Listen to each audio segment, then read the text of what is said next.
operam, which is of course Latin for Achtung, Achtung. I mean, honestly, talk about scraping the linguistic barrel. This week in 19... I don't think we've had it before, though, have we? No, we haven't, though. We haven't, though. It's our Vero. We have not had it before. It was just to puzzle me, because what you will have done Latin at school. Yeah. Kaiser had some jam for tea, Pompey had a rat. Yeah, exactly, all that. Yeah, exactly. It was used to sort of... That was always one of the sort of facts about Latin, was the fact there was no word for yes. And you sort of think... Itar vero is meant to be yes. How can a language not have a word for yes? Just well, what do you think they did? Just nodded. They just did that. They had a word for yes. They had a word for yes. It's just schoolboy Latin was a nonsense. Anyway, I've got that off my chest. Well, it was definitely that. 40 years it's taken me. Latin primer. Do you remember that little Latin primer? The slave called Britannicus to make us feel like we were connected to the whole thing. Oh, I can relate to the slave because he's from Britain and he's called Britannicus. My favourite Asterix is Asterix in Britain. It's just a work of complete sublime genius. Yeah, it's brilliant, isn't it? It's brilliant. Isn't it? What is it? Your Rome may be larger than my garden, but my pilum is stronger than your sternum. Genius. Dear. The colonel. When I was a kid, he used to regularly have to go to France for work, and he'd always bring an asterisk back with him in French. That'll test you. Well, the idea being that that would improve my French. So what I used to do was at school, I'd get hold of the English translation and basically learn it and cheat. Have you ever fessed up? I think he knew. He busted me at the time. I'm certain he busted me at the time. Because so much of it's colloquial. I'd come up with an English... I'd come up with the Anthea Bell or whatever her name was.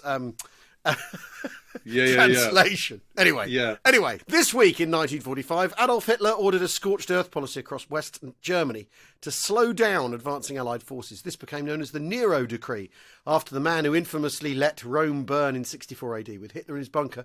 Albert Speer claims he chose not to implement the Führer's decree. Let's not forget, we only have Speer's word for any of those encounters, don't we? Yeah. There were people, though, who were hurrying up to the salt mines at Altazay, desperately trying to stop them all the artwork being destroyed. So that did happen. That did, but the infamous Speer meetings with Hitler, the one-on-one meetings he had right at the end, we've only got Speer's word for what happened, and Speer was working awfully hard at distancing himself from the fact that he was arguably trying to become one of Hitler's successors right up to the last minute. Anyway, welcome to We Have Ways of Making You Talk with me, Al Murray and James Holland, and characteristically, we digressed even from the scripted opening sentences. Well, yes. I mean, it's great to see you because you've had the plague, haven't you? Yes, yes. Wednesday, I was feeling very weird on Wednesday, and I thought I'll take a COVID test just to be sure. And I'd read someone on Twitter saying, you've got to leave it the full quarter of an hour to be absolutely certain. So I did, and I came back, and there's the bloody red line. And then I really was not. Thursday and Friday, I was pretty ropey. I sort of went deaf on Friday. Yeah. We can still taste.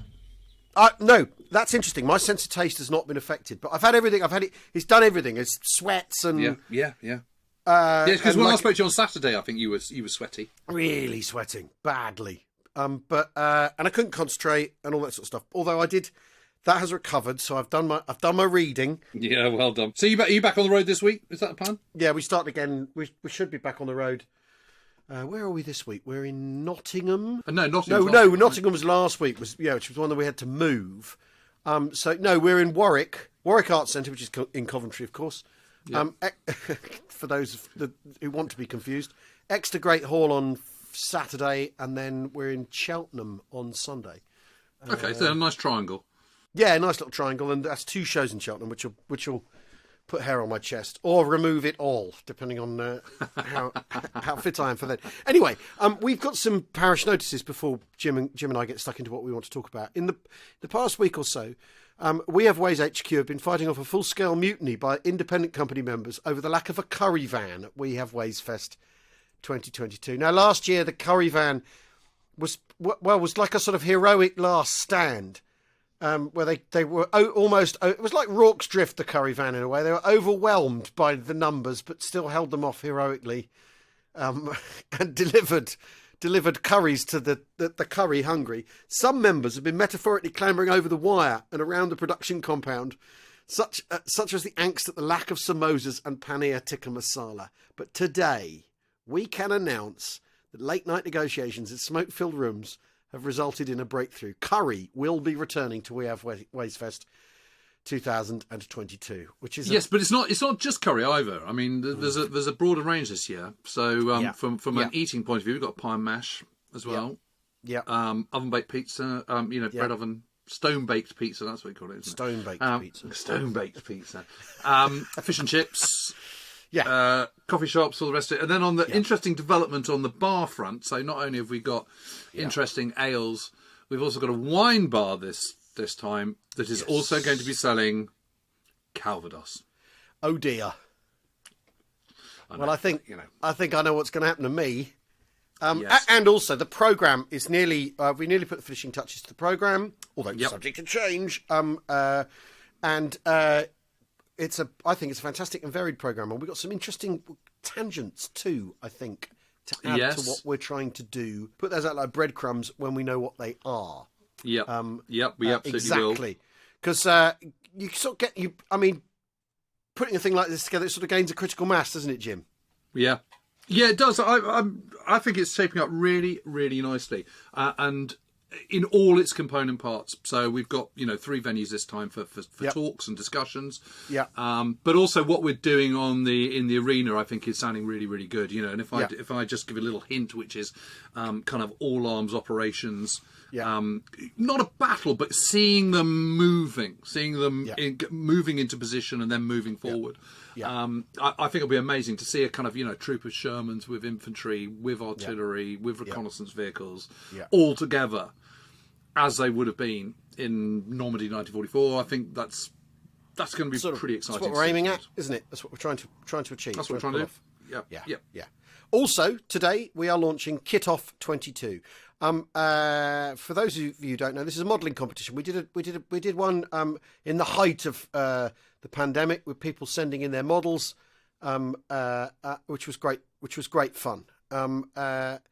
So this year, what we're doing is all proceeds are going to the DEC Relief Fund, helping people suffering in Ukraine. The rules are really simple, and we want loads of you to get involved. You can spend a maximum of £30, on a kit. It's £10 to enter, and all proceeds are going to help the people of Ukraine. I'm also going to, because I've got a burgeoning stash of unmade stuff, I'm going to put a couple of kits into the stash as well, which we'll do on Twitter at some point. It's £10 to enter. All proceeds are going to help the people of Ukraine. The deadline to send pictures of your final model build is the 31st of May using the hashtag KITOFF, KITOFF, on Twitter.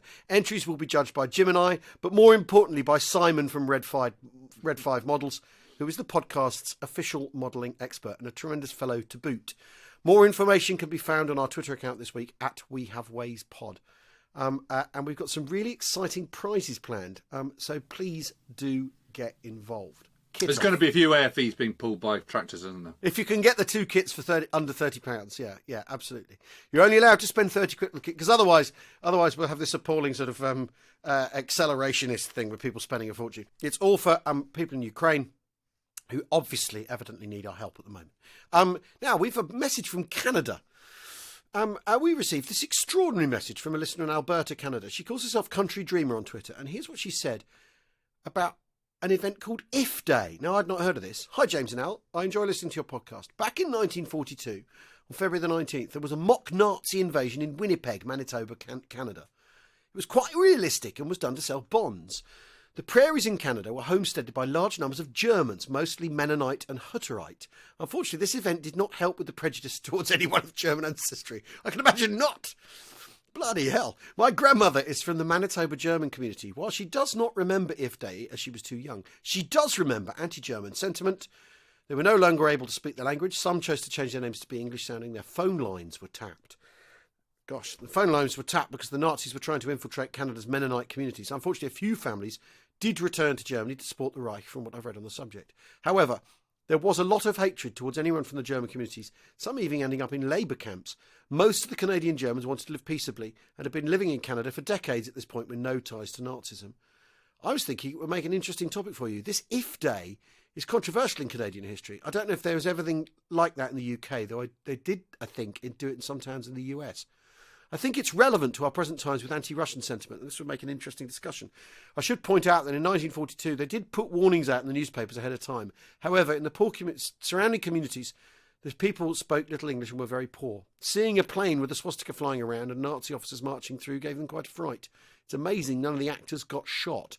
That's from Country Dreamer in Alberta. I've not heard of that. That's extraordinary. No. Amazing. Pretty improbable, the idea that the Germans would invade Canada. I mean, that's your what if run amok, isn't it? Really, it is. But I mean, if you're seeing sort of planes with swastikas lying around and people speaking German in German uniforms with weapons and stuff, are you going to stop and go, oh, rubbish? Yeah. That's unlikely. Yeah, you're just going to go, holy moly, the Nazis have arrived, aren't you? Yeah, I suppose. Yeah, it's an interesting sort of propaganda. I mean, in a way, a weird way, that reminds me of the Orson Welles' War of the Worlds thing. Yeah. Although there's debate about whether that did cause a panic or whether that was hype at the time. Orson Welles was good at doctoring. Yes, Orson Welles was good at hype. He was very, very good at that. And Went the Day Well. That was another one, wasn't it?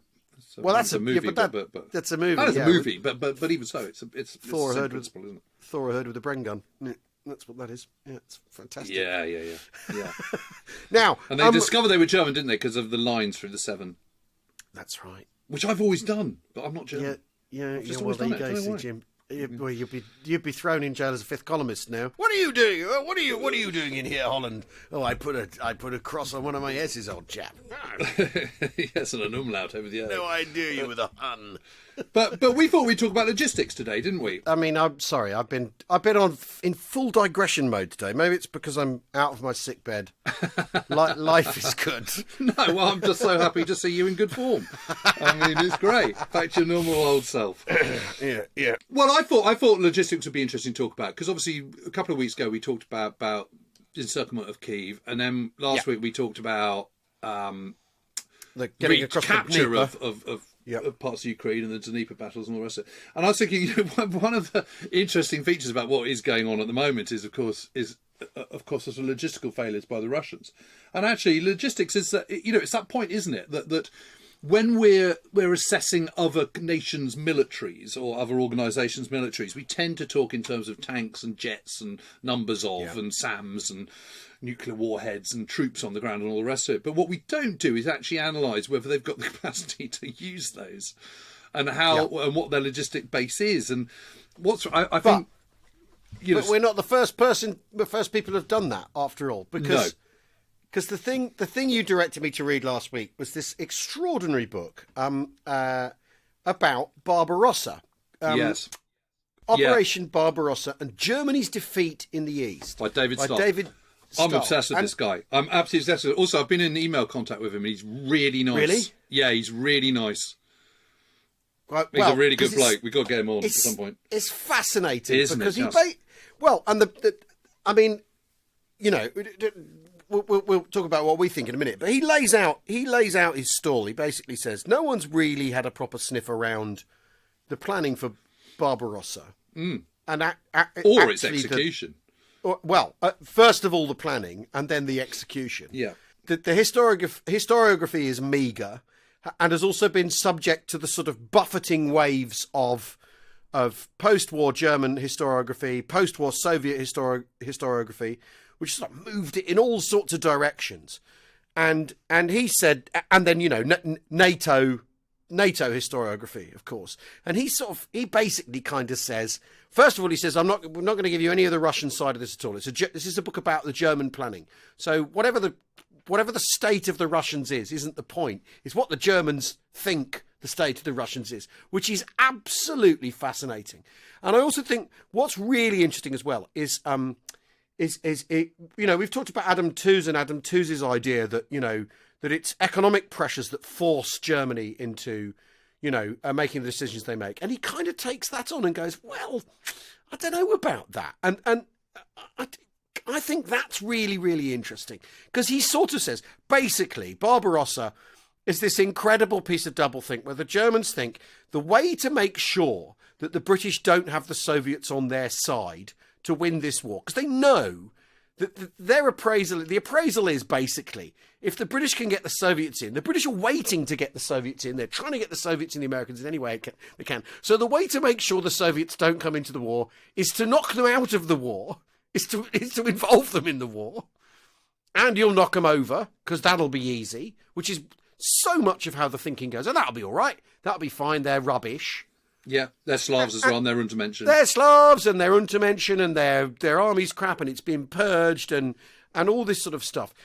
Which Stahl basically says hangs in the account more than actually how, say, the Soviets were doing in Finland or any of that. It's more to do with a general attitude and old attitudes that even predate Bolshevism and all that. Underestimating them. Yeah, exactly. But this idea that the way you make sure Britain doesn't get what it wants, which is the Soviets being involved in the war, is to involve the Soviets in the war. It's like you're like, this is the level of thinking that's going on at the heart of it, and it's not just Hitler who thinks this. It's Halder. It's all sorts of people. Yeah. They're all completely on board. Well, and all this. The planning teams in the OKW, and I think one has to understand. Amazing. One has to understand that the OKW, although it's incredibly sensible to have a combined services general staff, and the OKW is the Oberkommando der Wehrmacht is the first one. It's not a combined forces. It's not a combined forces general staff. It is the mouthpiece of Hitler. But the people who are doing his bidding, particularly at this stage of the war, are completely into the whole thing. Yeah. On that logistics thing, I mean, the whole German way of war, this idea that you smash your enemy very, very hard at the point of impact, the Schwerpunkt, and then you surround them and annihilate them very, very quickly. That is completely inbuilt. I mean, that's Prussian all the way back to the 18th century. It's what they did in the first, and it's what they did in the First World War if they got the chance. Yes, so it is absolutely part of what they do. Yeah, and it works obviously brilliantly in 1940. But key to what they do in 1940, and I'm absolutely going to come straight back to 1941. But I think 1940 is really, really interesting because in 1940. Case Yellow, the attack on the West, absolutely inbuilt to every part of the tactical plan, are logistics, and the logistical plan, and for the spearheads, which obviously, let's say the number one spearhead is Panzer Group Kleist, which includes Guderian's 19 Corps, with 1st Panzer, 10 Panzer, and 2 Panzer. Absolutely kind of working out the logistics to keep that speed going up, that 3 days to the Meuse, a cross in 4 and all the rest of it, and then keep it going beyond with. It's worked out absolutely to the nth degree. Everything, this is the rucksack principle, the backpack principle, that you take everything with you. I mean, that's almost sort of deep battle. Deep battle. And you have lorries with huge numbers of jerry cans who are going down the road and kind of handing out. So when you run out of fuel, the fuel lorry's convoy comes down alongside you, hands over jerry cans so you can all refuel at the same time. You then dump them off your empties at a certain point. They're then collected again, taken back to the rear dump, filled up again, on you go. Every single bit of that is kind of worked out in the finest detail. And it works because the distances aren't great. And even in the Ardennes, the roads are quite good. And once they get to, and the distance they're trying to travel from the German border, and obviously in the build-up to getting to the German border from within Germany, that's not a problem because you can have as many fuel dumps as you want, and you can have a whole stash of fuel dumps right on the Luxembourg-Belgian border because you can, because it's German territory, so there's no issue with that. And then once you go through, the distances are actually, to the Meuse from the German border, it's like 120 miles, something like that. It's a decent amount, but it's perfectly okay. But once you then get across the Meuse and you're then charging pell-mell to the Channel coast, it's France. So you've got lots of good roads, And because France is so automotive, you've got lots of petrol stations, and you've got all the mechanics that you need to support that. The big difference is that, and what then happens is after that they kind of think, and also, sorry, the other thing that's really important is that they are given carte blanche to do what they want. So there's no interference from Hitler at this point. Everything changes by the time they're planning for Barbarossa, because they've done what they've done. It's expected of them. And they've got hubristic, they've got overconfident, they've got complacent, and they have not taken into account the massive, massive differences of fighting in the Soviet Union. We need to take a quick break now. We'll be back in a second.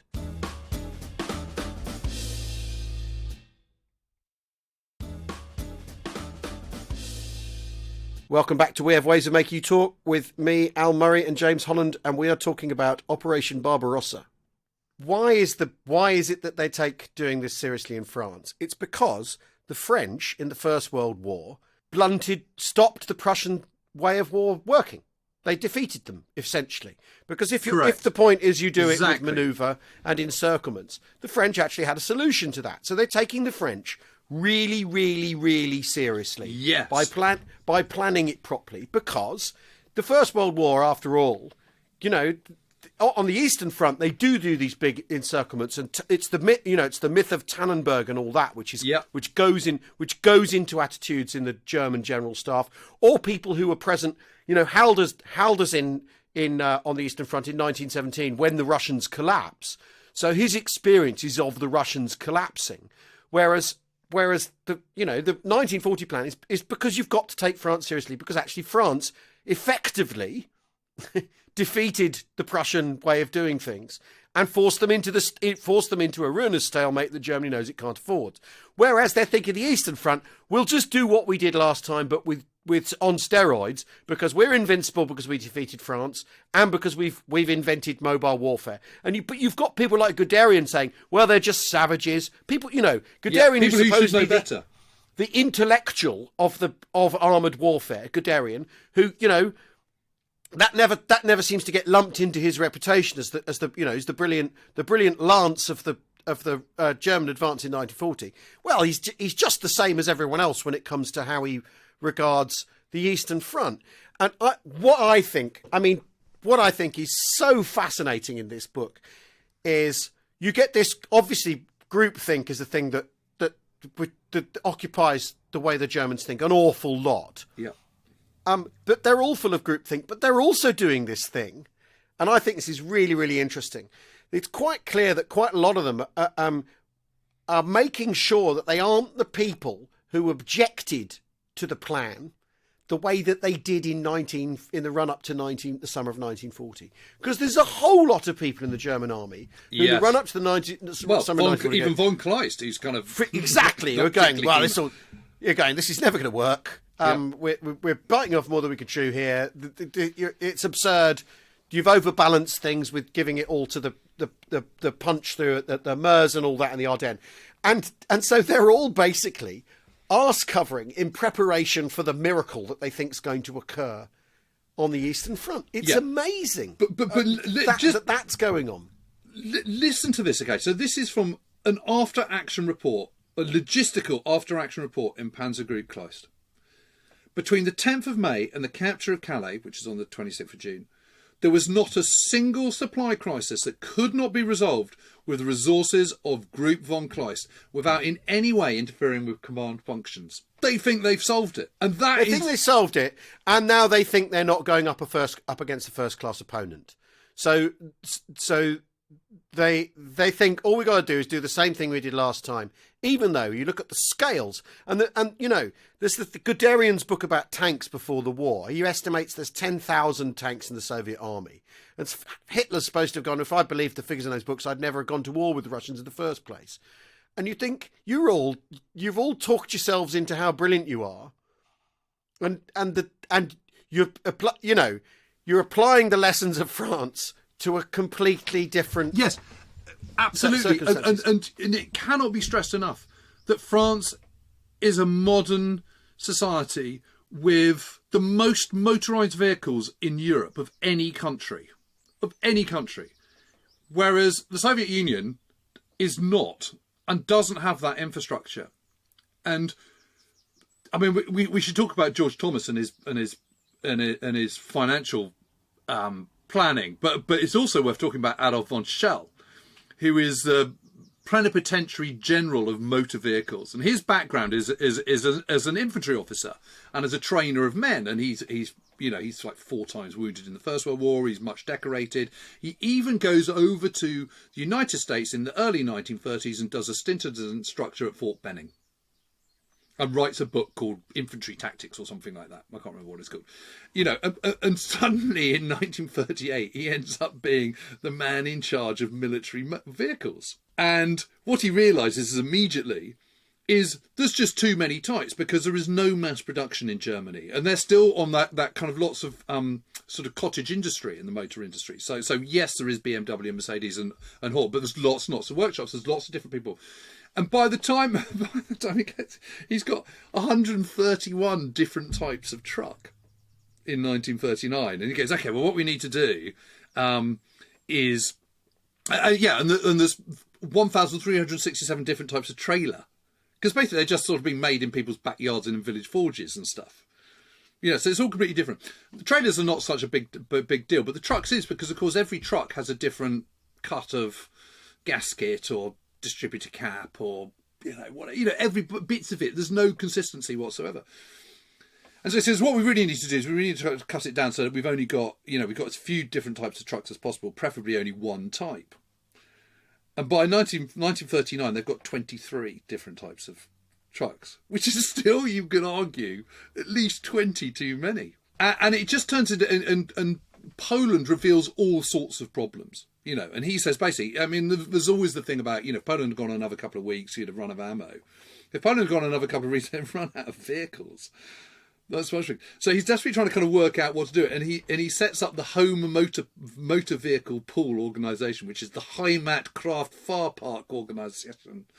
And he basically just requisitions 50% of the civilian motor workshops. But it's just, he's always on a kind of sort of massive uphill struggle to he's try hiding to nothing, isn't he? Hiding to nothing. Because what he's not able to do is standardise and comb through, and there isn't time. No. I mean, and at the same time, there's a rubber shortage. And I think what's really amazing is that they're literally waiting for rubber. They're waiting on people who manage to break the blockades. Yeah. So there's no predicted flow of rubber. They're basically, they've got their fingers crossed. And what's really interesting is this, all this bad news comes to Halder, and he kind of goes, Dad, yeah, that'll be all right. That'll sort itself out. And there's a lot of that'll sort itself out going on in the planning, in the planning for Barbarossa. It'll be all right. Short campaign will be fine. Don't worry about it. Yeah. I mean, I think we've talked about this often before.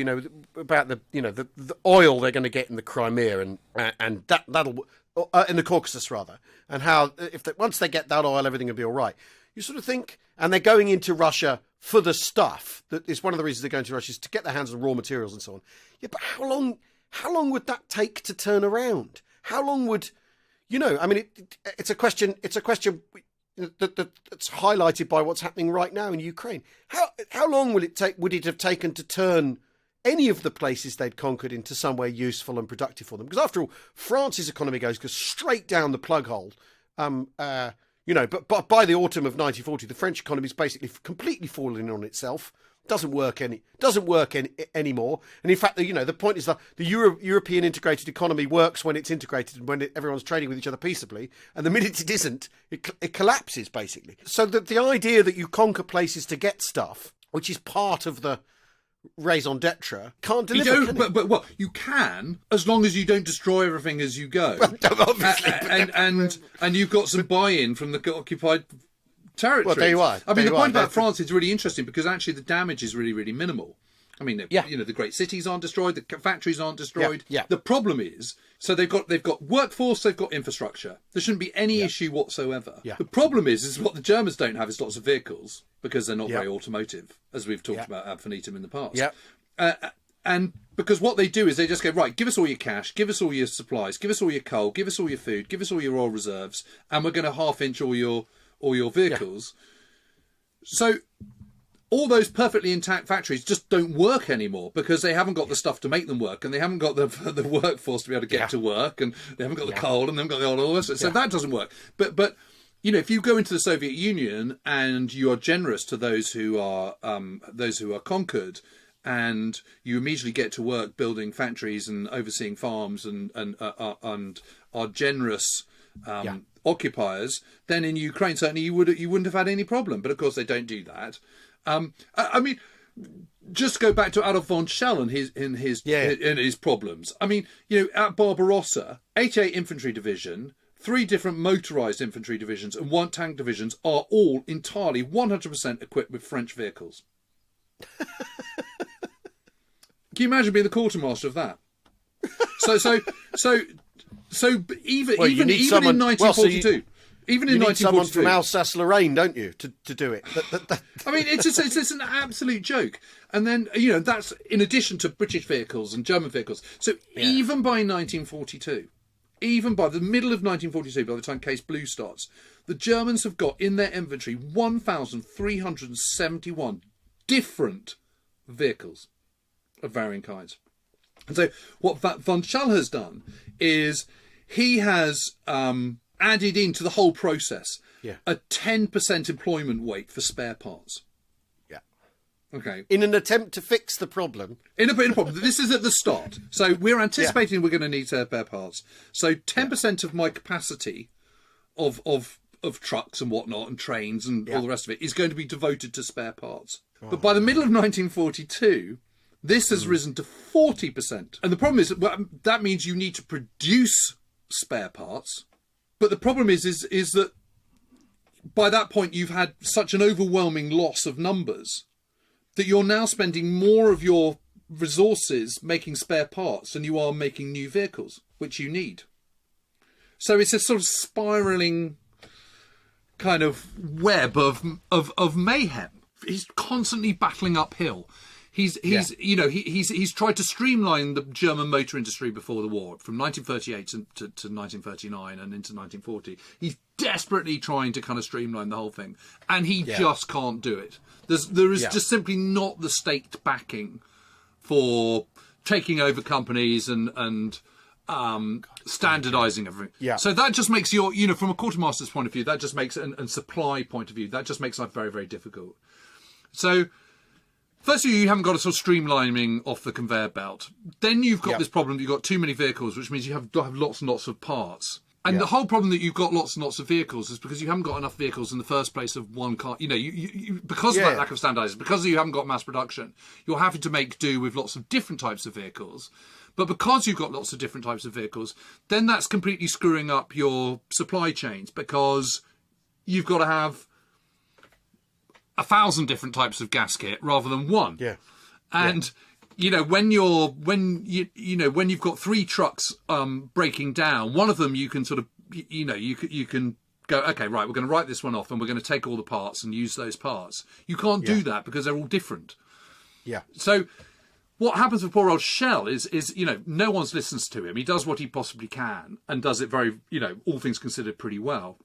He sets up these sort of motor pool organisation coercing kind of civilian operations. But then they get into the Soviet Union, and civilian motorised vehicles have to exist alongside military ones as well. Yeah. And the problem he's got is that as he's trying, as more and more are breaking down, so the amount of supply he needs to provide as a proportion dedicated to spare parts rises. But that comes at a cost, because you've got to make more spare parts, and you've got to then deliver them to the front. And to those repair units. Well, I mean, it just gets this sort of spiralling system where just everything is just going to pot. And I think what was just so fascinating about the Stahl is when you look at Second Panzer Group, Guderian's 4-division Panzer Group, which is one of the 3 main spearheads as first, second, and third Panzer Group. Those are the spearheads of the German army in Barbarossa. Yeah. And by the 29th of July, so that's only kind of sort of 5.5 weeks after the start of Barbarossa, Smolensk has fallen on the 15th of July, but they're still fighting in this, Army Group Centre is still fighting in that kind of Smolensk area. Yeah. The pockets have only just been closed and all the rest of it. They've lost, the 2nd Panzer Group is down by 70%. Yeah. Total losses or under repair, 71%. Yeah. I mean, that's just incredible. So they have only 30% of the original strength. Given the way Barbarossa has been planned, and given, I don't mean the sort of the stuff, the actual sort of written down stuff, just the spirit in which it's been done. There's absolutely no way that information can be brought back. First of all, they know this is a problem. Halden knows this is a problem. But is entirely prepared to turn a blind eye to it, isn't he? Yeah. Because he's just not interested in delivering bad news to anyone. He's also, there's also the fascinating business of him going behind Hitler's back to use Hungary as a jump-off point. And the Hungarians have said, Hitler said, absolutely not. We are not using Hungary as a staging point. We're not doing it. And Halder sets it up anyway, disobeys his orders, sets it up anyway, and builds that into the Barbarossa plan, which is really, really interesting, given supposedly how this works is you do as you're told. How OKW works is you've got your orders, so you plan accordingly, and that's the headquarters Halder claims to run. Yet he himself is prepared to go behind Hitler's back because, after all, he's expecting they're all expecting a victory. So they're all expecting, when it comes out in the wash, that was my genius idea. Well done, everyone, and they'll all get patted on the back rather than actually being a problem. So baked into Barbarossa is people lying to each other about, even at the very highest level, people lying to each other about actually what they're going to do, lying to each other about, the state of the state of the here, and the stuff that's available to it. So it's little wonder that. That only a month in, whatever, they're suffering this kind of problem, is it? Yeah, and I mean, before we started recording this, you were kind of pointing out that extraordinary episode of General George Thomas. It's amazing. And Thomas is, for those who don't know, George Thomas is the head of the economic division of the OKW. So that he's the head of the kind of economic department, finance department of the German General Staff. Yeah, and so in February, he draws up this plan of the kind of, the financial implications and what they think they can do and what they think they can gain from, the breadbasket of Europe and all the rest of it in Ukraine and what resources they can get. And basically he hands it in and everyone goes, no. No, sorry. That's, that's not doable. That'll never get past Hitler. Yeah. You need to go back and rethink it. And this is Keitel, isn't it? Keitel is the head of the OKW. And so Thomas goes back and redrafts it and basically delivers a kind of lavish report, sort of saying it's all going to be fine, it's going to be great, and we're going to be able to get this. And everyone goes, perfect. I mean, it's just insane. But this is what happens when your commander-in-chief, the top dog, lives in this sort of bunker complex where all he's, people are only tell him what he wants to hear, and where he believes that just this is will. Before Hitler's locked himself away, though, isn't it? Before he's made himself unavailable to everybody. Yes, but he's still. But at this point, he's commander in chief, right? And he's still kind of removed from reality, and he's still only listening to what he wants to hear. And he's very into this idea that of course they'll be fine because we will will it because we're Germans and we're superior. So I kind of sort of think this is what happens when you've got that kind of sort of bunker mentality, when you're surrounding yourself by yes men and people are too terrified. Although he's not yet actually locked in a bunker at this point. So this is sort of salad days Hitler, isn't it? Where it's all working out and everyone they're high on their sort of blitzkrieg hype, aren't they? Rather than necessarily later in the war, where he'll bawl you out, and he's hiding in the eagle. He's hiding in the wolf's lair. You know what I mean? It's a different phase in terms of, and the interesting thing with this is, because after all, one of the things that happened post-war is all of the generals kind of went, well, if only he'd listened to us, If only Hitler had listened to us. The problem was he was a madman and he didn't understand how this all worked. And if he'd just listened to his generals, maybe we'd have won the war or whatever. But this is the generals are doing this. This is what the generals are all doing. They're all They are, but what they are doing is they're telling Hitler what he wants to hear, because Hitler's a military genius in inverted commas, and because no one wants to be the kind of telling what he doesn't want to hear. Yeah. And George Thomas knows perfectly well what the economic realities of going into the Soviet Union are, but he's been told that's not going to cut it, so go and have a rethink. So he's rethought. And unlike, Rokossovsky standing up to Stalin, before Bagration, for example, no one's got the moral courage to stand up to him and say, actually, this needs a more cautious approach. I mean, there's a great line in Starr's book. He goes, in this case, General Thomas provided more dangerous encouragement to Hitler's already overall ambition. More importantly still, his study solidified Hitler's conception of the campaign, substantiating, as it did, his preference towards economic objective as a dual method of crippling the Soviet state and providing the resources he required to sustain his war. I mean, it's bonkers. And But if you have this incredibly sort of autocratic, totally dictatorial kind of head of state saying this is how it's going to be, and someone who believes in whatever shortfalls there are, you've got German will, and German willpower will make it happen. This sort of which is frankly fantasy, isn't it? I mean, it's just la la land stuff. But it's sort of, that's okay, whatever. It doesn't matter if we haven't got enough tanks, we've got too many parts for our vehicles.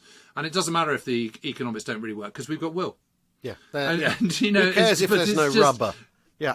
But because we'll just sort it out. We'll sort it out. Because I've decided now this is what's going to happen. We've crossed that Rubicon. There's no turning back, so it's just got to happen. Make it happen. And of course, it all goes horribly, horribly wrong. We've talked for a long time. Thanks very much for listening. I expect they might even break this one in two because it's gone on so long. We will see you all soon. Thanks very much for listening. Bye for now. Cheerio.